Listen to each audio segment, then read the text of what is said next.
I think the biggest challenge for Christian Orthodoxy in its Catholic, Protestant, or Eastern Orthodox forms is to figure out how to articulate the yes that is behind every no that we say to the culture of the moment. That task is not made easier by a mass media that is determined to hear only the no and not wrestle with the yes. But when the church says no to X, Y, or Z, it is out of a concern for human flourishing, human happiness, and ultimately human beatitude. The Magna Carta of the Christian moral life is not the Ten Commandments, it's the Beatitudes. Christian moral theology begins with the Beatitudes.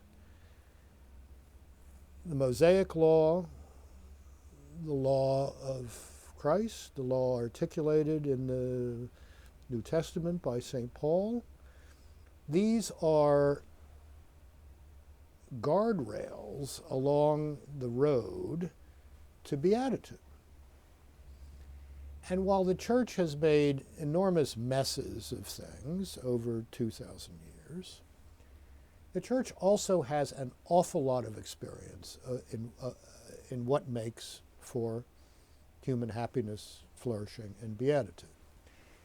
And that is why, as Benedict XVI would say, and did say many, many times, the most persuasive demonstrations of the truth of Christian orthodoxy are the saints and the beauty that the church has created. Whether that's Gothic cathedrals, or Mozart's Ave Verum, or Bach's St. Matthew Passion, or Michelangelo's Pietà, and the saints of our time. Maximilian Kolbe giving his life for a Franciscan priest gives his life for a father of a family in Auschwitz. John Paul II, liberator of Central and Eastern Europe.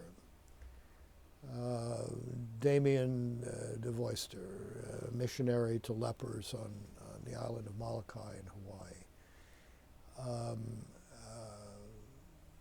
Edith Stein, brilliant philosopher, Catholic convert, Carmelite nun, dead in Auschwitz. I mean, the family of St. Therese of Lisieux, the little flower, one of the most popular Catholic saints of the last 100 years, but her parents were just beatified several years ago. So we now have, models of all sorts of modes of life, and to encounter the saints, to encounter a Mother Teresa, a Saint Teresa of Calcutta, is to inevitably raise the question, how can you live that way? How can you be happy amidst this challenging ascetic life? And that opens the evangelical door, because the answer to that question is, I can live this way because I'm a friend of Jesus Christ. May I tell you about it? Then the door is open. So the saints and beauty are going to, I think, get us to a different cultural place via Christian orthodoxy, probably more than argument. We've got all the good arguments. I mean, we really do. The new atheism is so intellectually shallow that it's embarrassing. But the arguments aren't winning right now.